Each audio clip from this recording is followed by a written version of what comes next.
Oh, I'm sorry. Am I supposed to apologize for being on this show now? Is that how this goes?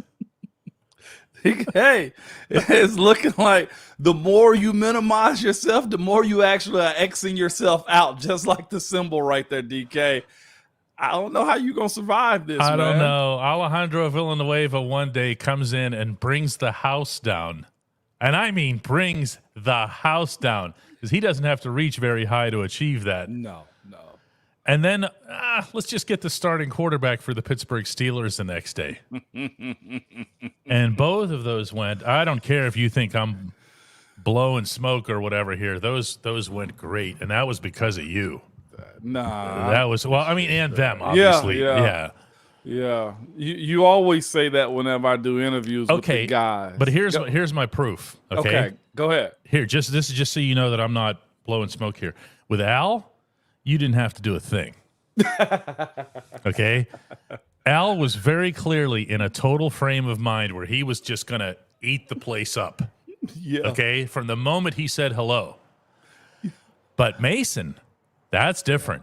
Yeah, it was. The real Mason came out in like about the last 20, 25 minutes, didn't he? He was killing it. Okay? And you're like, what? That was you.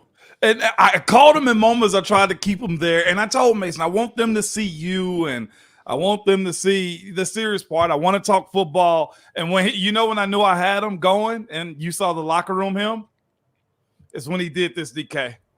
He did. He got real close to the camera and started talking. And then you were just like, come on, Mace, let's go, man. But golly, solid stuff by both those two dudes, man. And they're in competition with one another too. That was something, huh? Robert Raid wants to welcome me as a special guest on the Ramon Foster show. Before they slander you anymore, you want to start it real quick, DK? Because we can read these, and we'll read a lot of these for sure, DK. You ready? I'm not sure. I mean, if I can just leave, we can do that. I like a companion when I do these things, man. All right. If you insist. Nice. Let's go ahead and ding. Let's ding the bell.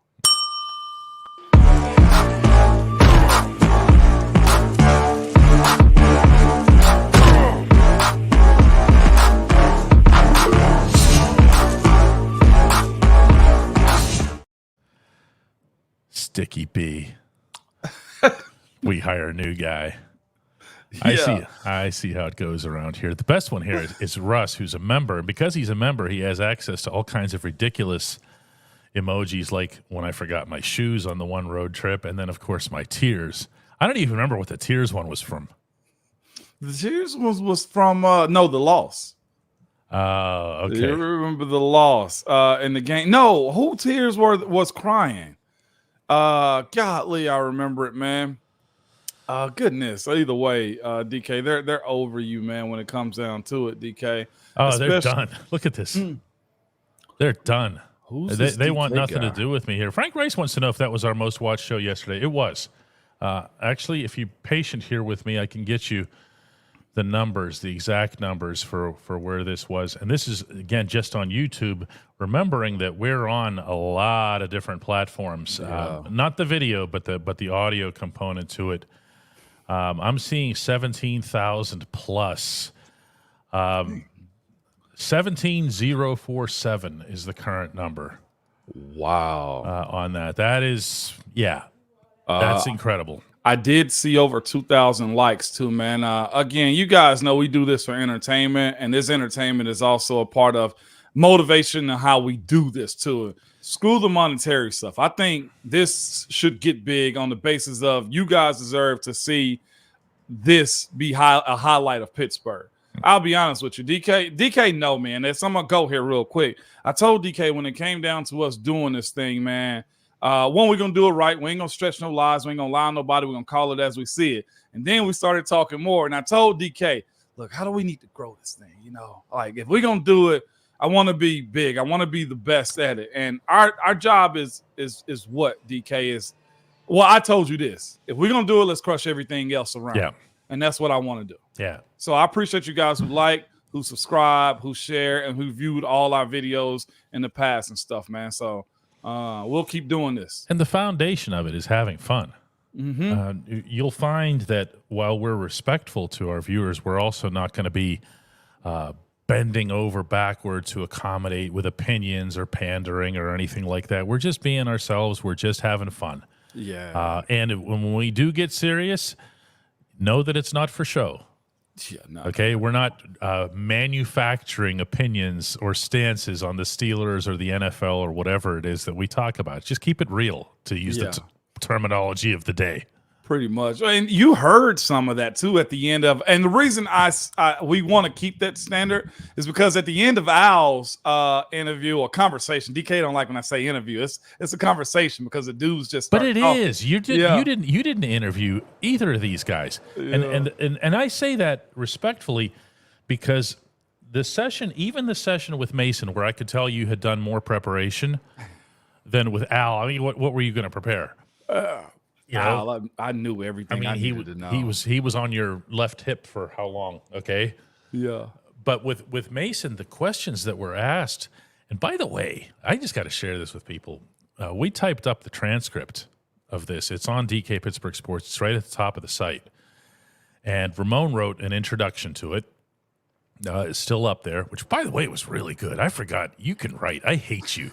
You do everything well. What you talking about? I just said that. Okay, did. I just said that. You just do everything like it's just riding a bike. Man, it's what we do, man. Our motivations and just inspirations too, right? I love my guys, so it's easy to talk about them too. But what I didn't appreciate in the moment, and I appreciated a lot more after the fact, were Mason's answers.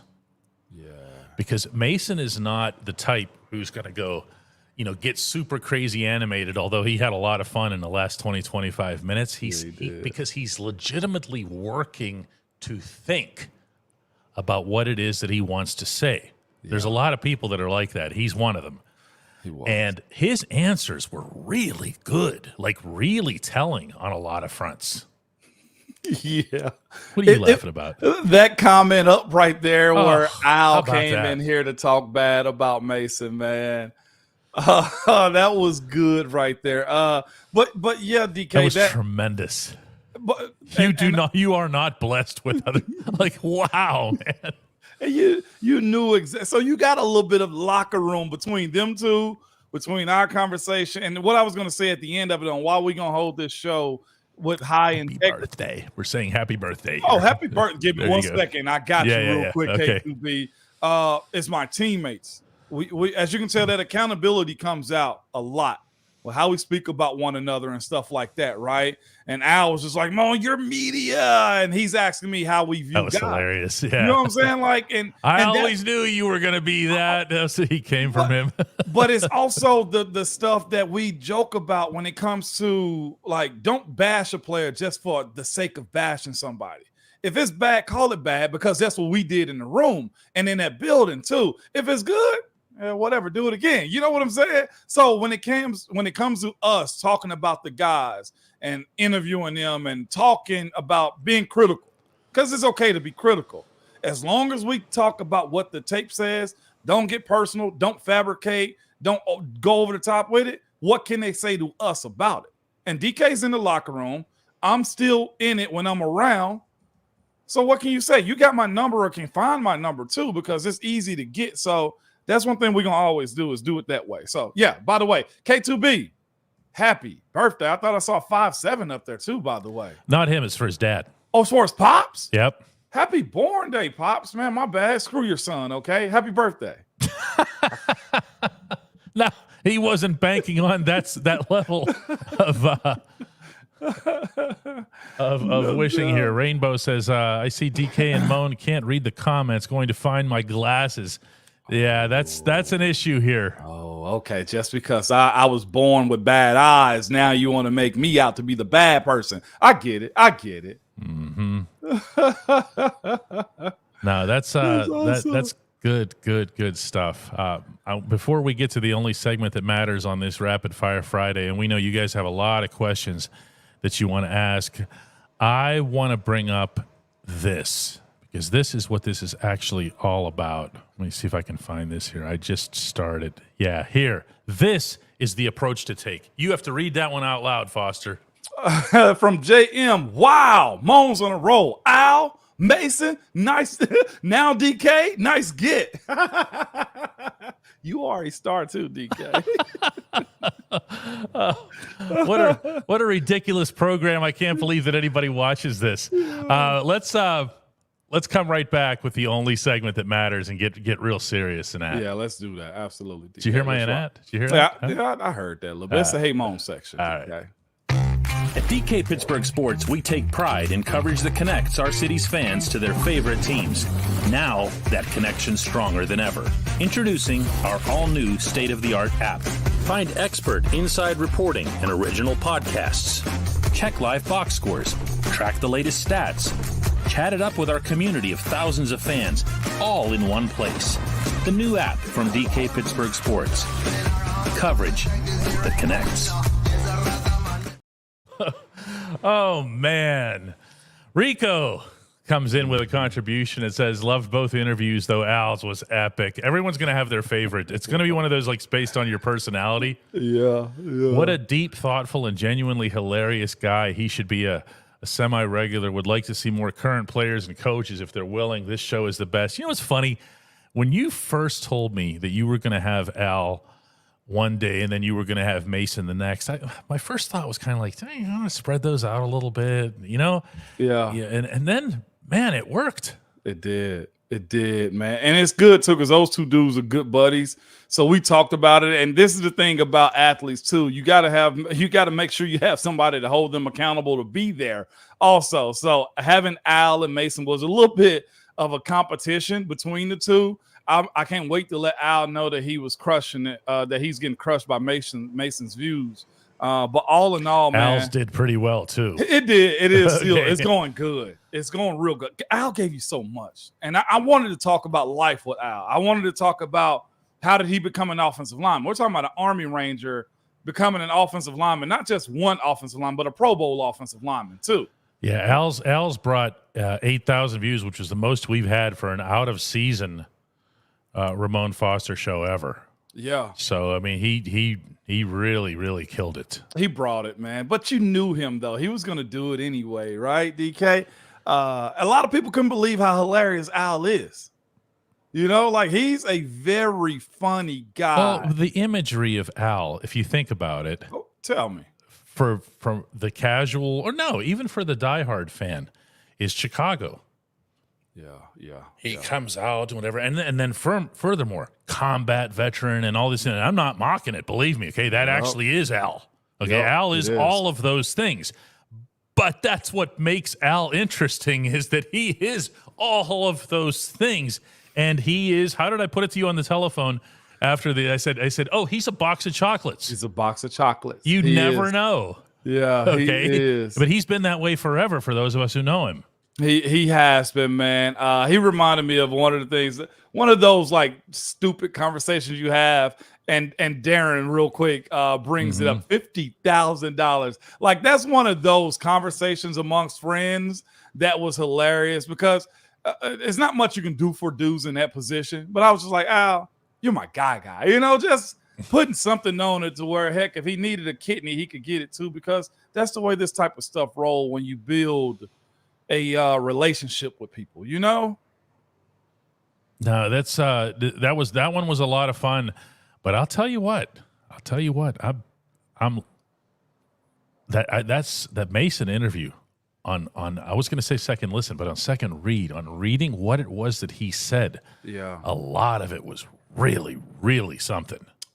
And that's what you get with Mason. Yeah, as long as we're going to analyze personalities here. Mason can come across initially as if he's a little nervous or something. He's not. Yeah. Am I right here? You're 100% correct. It'll come across that way, and maybe the way he's thinking about what he wants to say and that he's hesitating or whatever.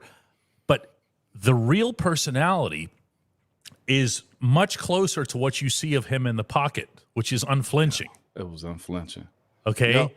So whenever you ask certain questions that might have been a little bit of a trigger point, or we had a couple of viewer questions at the end, like how do you get along with Kenny, and what do you think of the way Mike Tomlin Why didn't Mike Tomlin recognize your talent? Yeah. Did you notice, man? He slipped away from you like you were Von Miller, man. Just like, did you notice that? Yeah, I did notice it, man. He goes, well, I think the reason is, listen, I'm just appreciative of da-da-da-da-da-da-da-da-da. And you know what, though, DK? On this side of it, being that I'm in the locker room, but, like, you have a job and you look for direct answers, and your job as an athlete sometimes is to not give those direct answers. Like, and I didn't want to implicate Mason at all with the fact, and I told you guys this too, Mason is still an active NFL player. Yes. He's a free agent. It's different. He can't over negotiate on here, but I thought he gave a lot of insight into what happened. And I'm sure his behind closed doors conversations, if he does have to meet with a different team to discuss, Mason, well, what happened the first few years? I'm sure he's going to give a more in-depth answer because they're going to drill him because they're actually about to actively invest in him. And I think that's what we got yesterday. And what I did appreciate, though, is he didn't feel sorry for himself. You know what I'm saying? Like, he just said the way it was supposed to be for me. And that's honestly how I felt about going undrafted. You know what I'm saying? Having to fight. Like, everybody's pathway throughout the NFL is different. Mason even said it. Ain't too many people that can come into the league and do what Marquise did.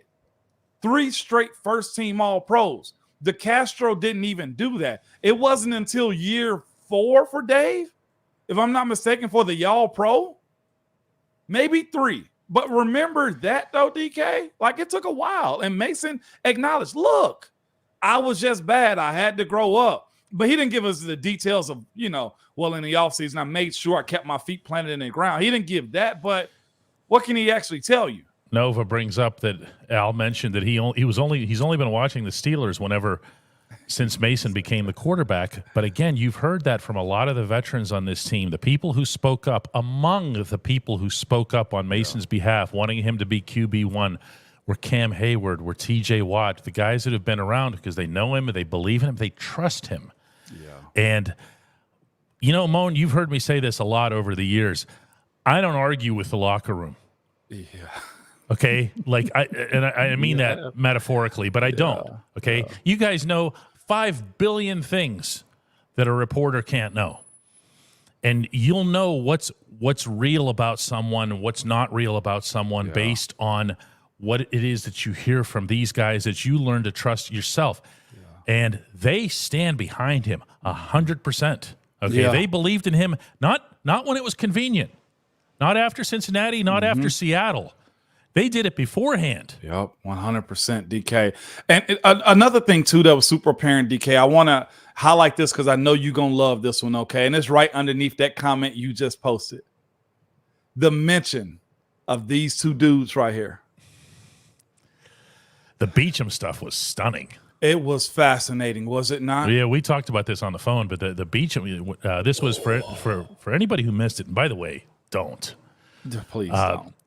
Al mentioned studying Kelvin Beachum's techniques. Yeah. And we don't think of Beach that way. We think of Beach mostly as the preacher, for real, like minister. For real. He could, he could. And his ability to communicate with people and bring out the passion in them.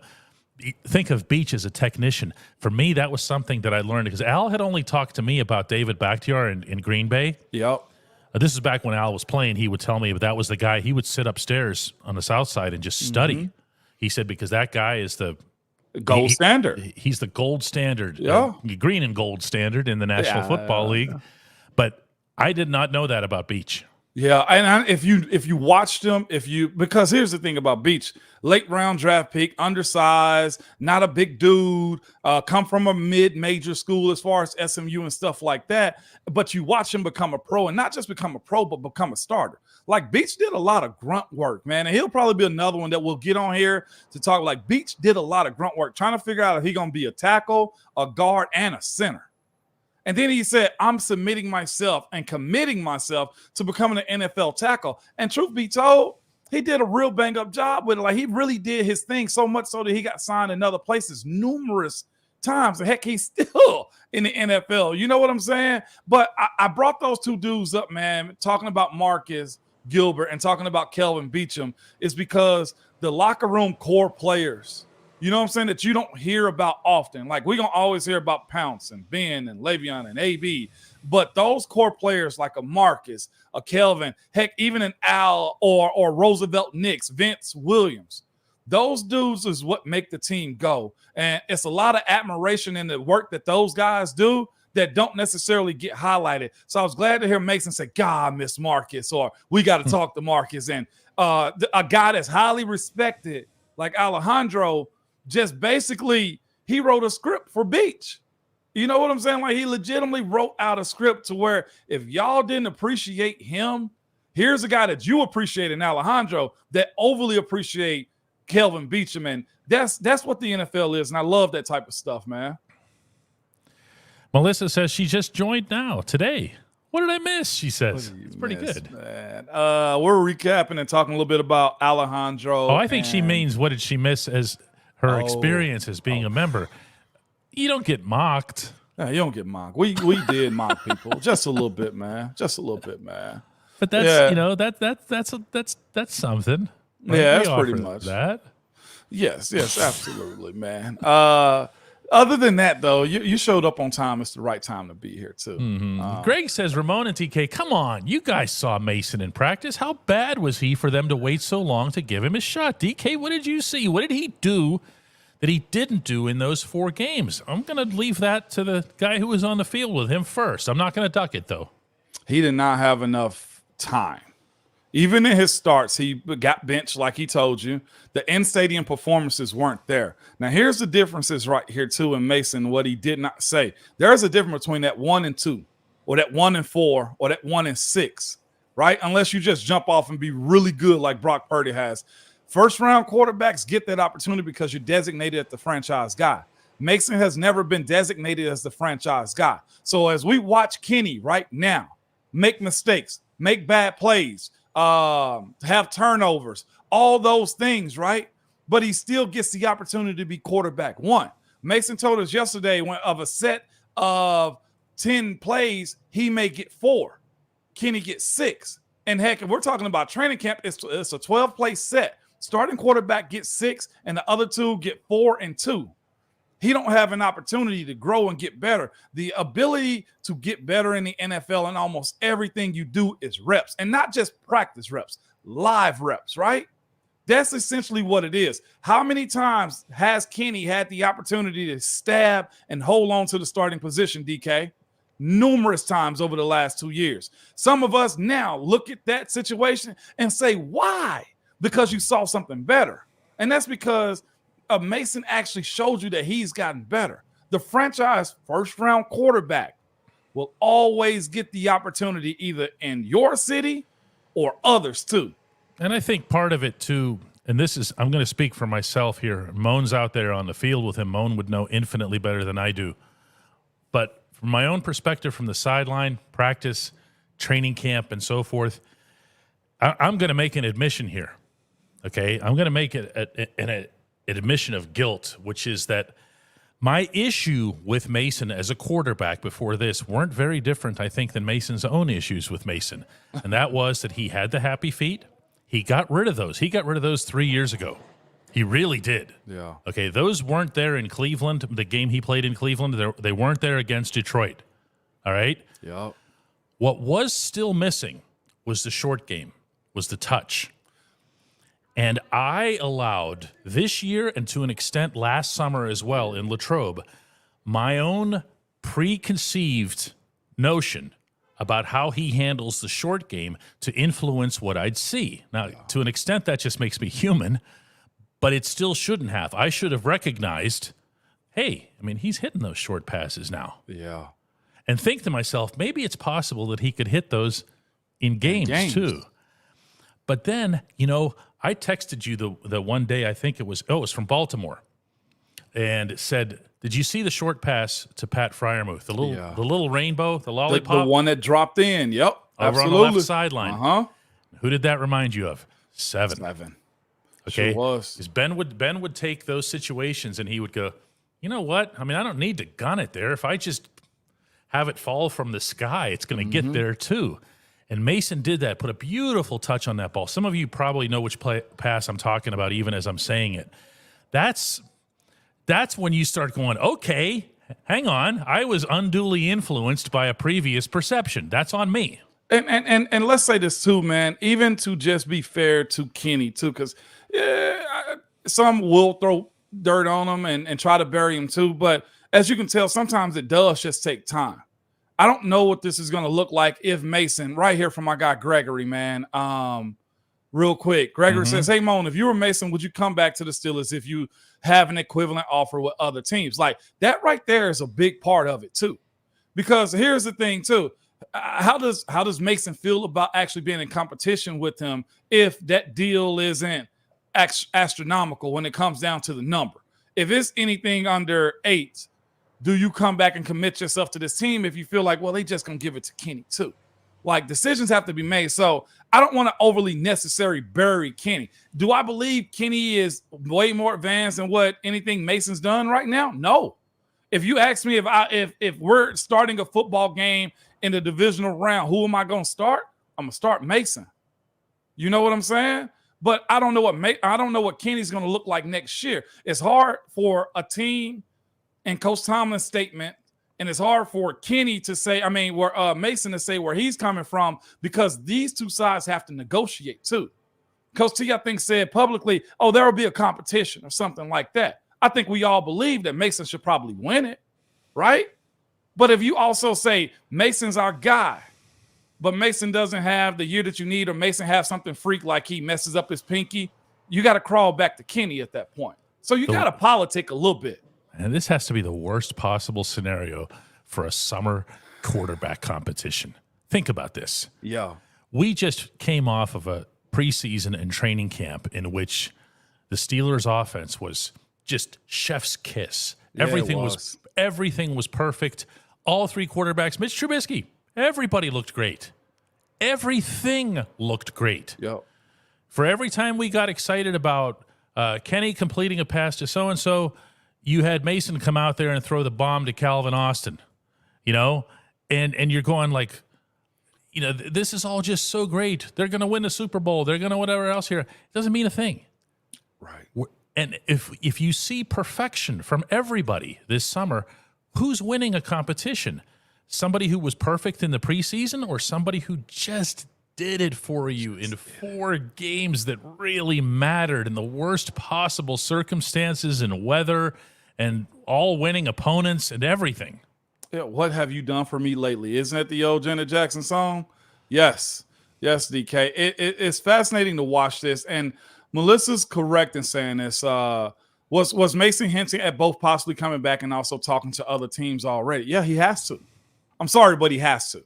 The deal has to be correct, and that's where the finances and business of football ruin the game that we love. We all love the idea that Mason could come back and should come back, I think, to Pittsburgh, right? But the business that's involved in our game can spoil that for us. We don't know what the Steelers are willing to offer or what his free agency actually will be. I'm optimistic, very optimistic for Mason. We'll see what it'll look like. One of the things that you can do, Omar's done this, and before him, Kevin Colbert did it a million times, is he'll tell a player, go ahead and look. Yeah. Okay, and then come back to us. See what your market is, okay? If somebody offers you da-da-da-da-da-da-da, maybe it's something that you take. Okay, but we don't want you coming to us and thinking that you're getting ripped off or wondering what was out there. We want you to come to us because we're making you the best offer, because we value you the most. That sounds like a shaky way to handle things, but there's a reason that GMs in the NFL do it. Mm-hmm. It is, man. And I want to highlight Rick's comments real quick, DK. Let's hold this one here for 1 second because it's multifaceted. I think we heard a couple of answers to the test from Mason yesterday, too, on the differences also. Mason said in those quarterback meetings what? Like, he'd say he heard, Kenny talking to Coach Sullivan. Remember that? Mm-hmm. He was like, he would tell him he liked this even though he'd speak up for him. Right. He'd speak up for him. Mason knowing you really don't like that and you should say something. The difference was Mason was also, and I told you guys this too, Mason probably can tell him what he does and does not want to do. He said so. He did say said that. He said we were in a position where we as a football team, but specifically me, Mason Rudolph, and Mike Sullivan and Eddie Faulkner were all battling for our football lives, the three of us. Yep. So we had nothing to gain by being dishonest with each other and saying, oh, yeah, that's a good play. That's going to work. No. He said, I was just going to say right off the bat, no, that one's not going to happen. Okay? Yeah. That's a bad play. So that's fascinating when you hear players. Let's go back a few years to Ben and Coach Haley. You remember that riff that somewhat played out in public? It did. But what was the biggest thing, right? What Ben wanted to do versus what was being called. If a player feels comfortable in what they're actually going to do in the game, you settle them. They know what they're going to work on. And Rick also had in there where Isaac Samalo said, what? Man, you need to work so hard in practice and try stuff out in those practice reps that by the time you get to the game, you know what you can and cannot get away with, man. That was some cool stuff from Isaac. I didn't know Isaac was a quiet leader like that, man. I'm glad to hear that they had that. Isaac went through some kind of transformation over the final 2-3 weeks of the season where I don't know where it came from, but he went from being really quiet to the guy who on the week of the playoff game stood up in front of the room and spoke. And it was one of those E.F. Hutton moments where everybody goes, what the heck? But then that guy's been there. Yeah. Okay. Meaning, and I'm referring to Philadelphia. And he was able to stand there and share his experience. And when it came from him, you don't have to imagine it. You've lived it. Oh, no doubt what those about moments it. are like in a room. In those moments right there, I used to say to you guys, and I still do, when you have that type of stuff, it gets dark, DK. Like everything pretty much zeroes in, man. You know what I'm saying? And that's what Isaac was essentially telling him, like, hyper-focus what you got going on, right? That's all it is. Sean got a good question over here, DK. It came in at about 7 minutes ago. You want to go there real quick? Because it's somewhat challenging, but I like it. Did you find it? I got it right here, man, from my all guy right. Sean Moore. He goes, right. hey, Mo and DK, not to put you fellas in a tough spot, but how much do you attribute our offensive woes to the guy who talks about not living in his fears, doing so every week offensively? He's talking about Coach T. It's not a tough spot. It ain't a tough spot. Are you new to the show, Sean? We're not exactly shy about criticizing any of these individuals. We don't get personal and weird and nasty about it. It's a professional, but when you're a head coach in the NFL, you're going to get criticized. Yeah.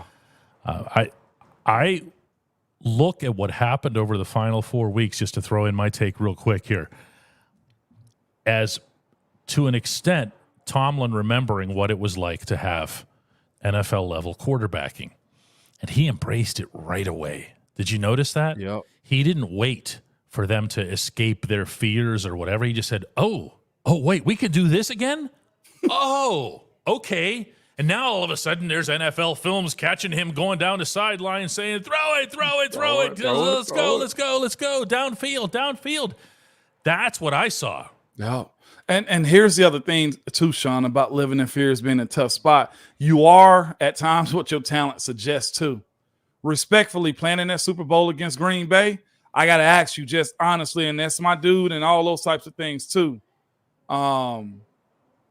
You'd have felt better in that Super Bowl if Marquise was there and not Doug Legursky, wouldn't you? Yeah. Yes. Your comfort lays where your talent takes you to. I mean, Doug handled himself well enough in that game that I don't like to ever. He did. Cap down on Doug. He went into a Super Bowl with the lowest of low expectations and performed to the point where you never mentioned his name in the game, which was a good thing. I had another one here that I starred that was really good. Oh, yeah. Oh, man, take your time. Teresa piling on my own self-indictment when I said that I needed to be better in terms of evaluating Mason in both the summer of 2022 and 2023. She says Mason was the unfortunate recipient of confirmation bias. That's the term. People saw what they expected to see from him, even though he was improving. When in fact, when he eliminated those weird throws into the ground, on short passes or the lack of touch, or sometimes he would fire a rocket to someone who was like 6 yards away from him. It's like, dude. And then it tipped for interception somewhere. Yeah. And all of that became something that he learned from, he adjusted from. Same way, since you mentioned the tips, that I'm sure he'll learn from and adjust to what Buffalo did to him to generate those. I believe it was 3 early tips, 2 at the line, 1 in the secondary. Because I think he's only going to get better. You can talk about his age, but I'll choose to look at his number of NFL starts. And here's another one to follow that one up, DK. Watch this one, man. And I don't know you're going to roll with me on this one, but this is as fair as it gets. Brady says you underestimate, we were talking about Kenny and Mitch. Mason. You underestimate the amount of people that throw dirt on Kenny on a daily basis. It's almost like they've done this before. Oh, wait, they did it too. You know what also? That's the game. If it's good, you as a fan is going to say it's good. If it's bad, you're going to call it bad. Now here it is. We're talking about the quarterback, okay, Brady?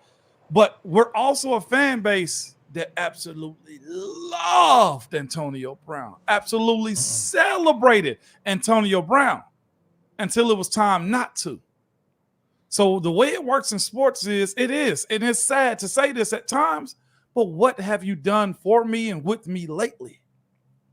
And you know, at the end of it is the famous Mad Men line I love to use when we're talking about how people feel with their feelings. And you know where I'm going. When it comes down to players getting dirt thrown on them and how the media perceives them and, hey, we're supposed to feel for them, that's what the money's for. The money is supposed to take care of how people criticize you.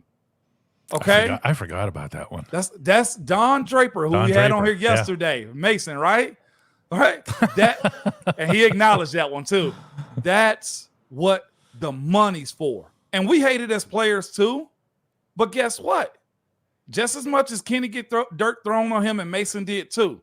As soon as you come out of the shadows like a phoenix, right? Out of the ashes like a phoenix, we're going to celebrate the hell out of you because that's what sports is for.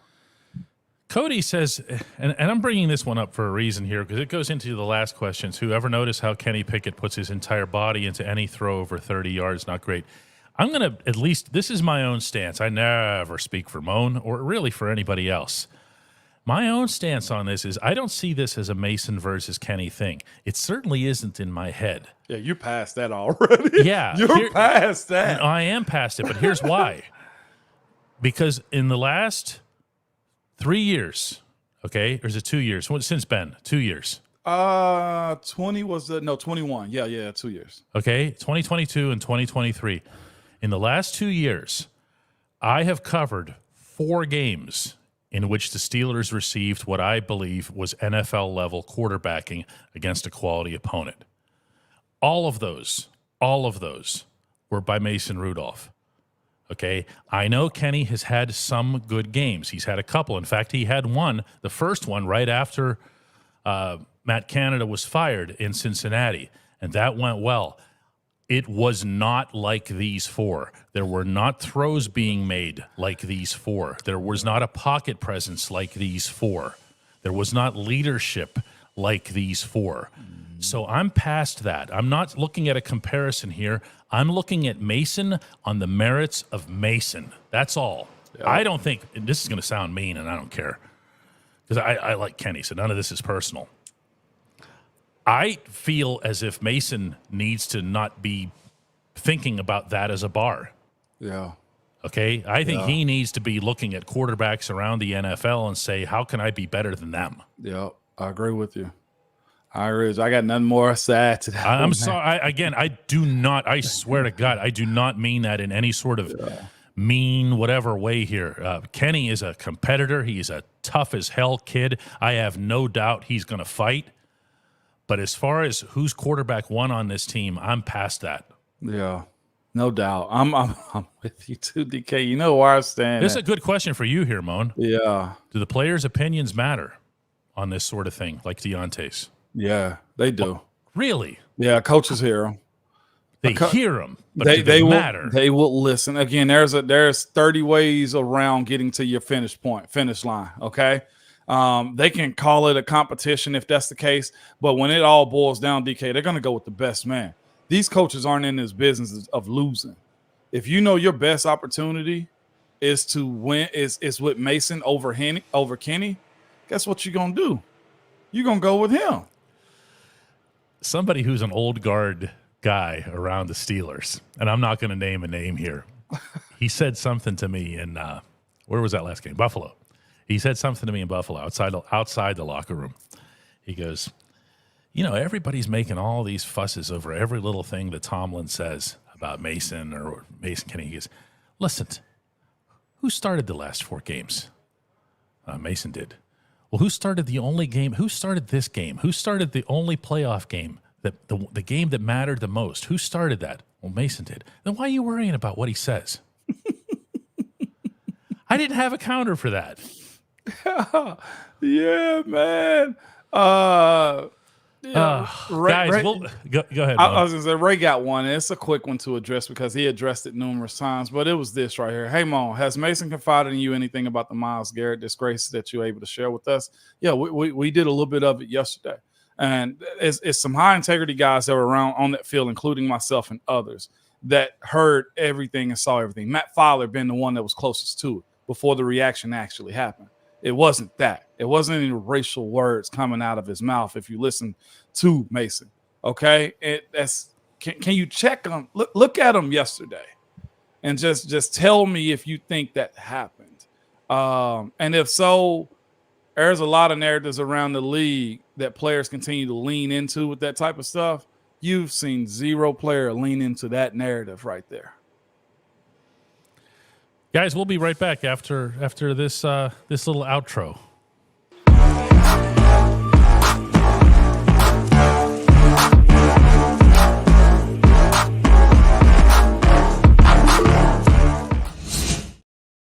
What a week.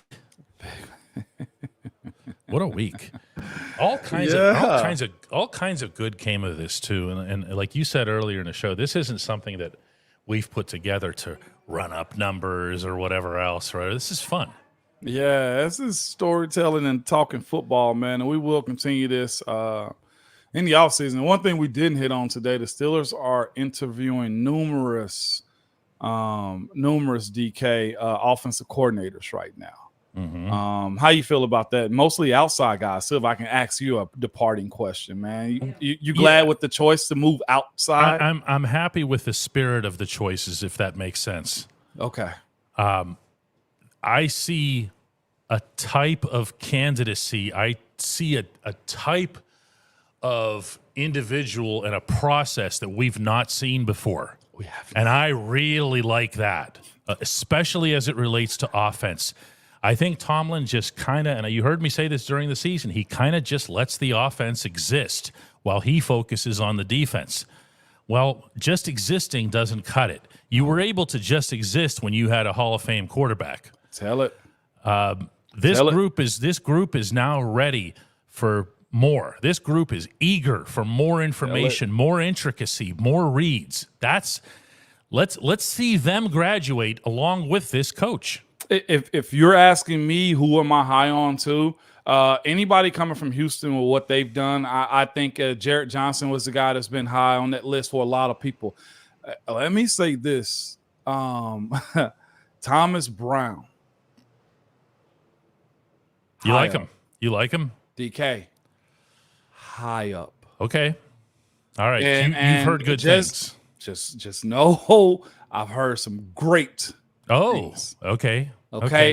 Well, he's obviously not coming from an ideal situation in Carolina, or the fact that he was kind of buried there by, obviously Frank Rich being there, and he'd have to interview extremely well. I'm telling you this. Thomas Brown is a name to watch. Some people think he's a year or two ready from a head coaching position. Jeez. Okay. Like, as far as innovative, as far as what people around the league think of him, and being on the college ranks and having the University of Miami averaging about 31 points a game. And I know that's college, but the ability, him being a guy that's been able to reach back to college players and understand this age, that's another thing too. The guys they've been interviewing for the most part have been somewhat younger dudes. These dudes right here are guys I feel like are in tune to the new player. And we got to somewhat start viewing them like that too. I see who's it just said that they thought that Thomas just got hired. Nah, I don't know if just yet, but if he has, boy, I would have loved to have him in Pittsburgh. Mm-hmm. Let me search the think tank real quick, DK, see if he's been hired yet. Has he been hired? I'm not seeing it just yet. Either way, though, he has not. He has not. Anyway, guys, thanks so much for watching, for participating, for promoting, for whatever that was over the previous 2 days and all that other stuff. You guys actually behaved yourselves for a change those last couple of days. That was kind of cool. So, all right, guys, we'll see you all on Monday. Peace, good people. Peace. Hold up. Oh, it's Friday. Hang on. You're gonna get a solo screen on this one. Hang on. We're gonna get you a solo screen here. Let me find it over here.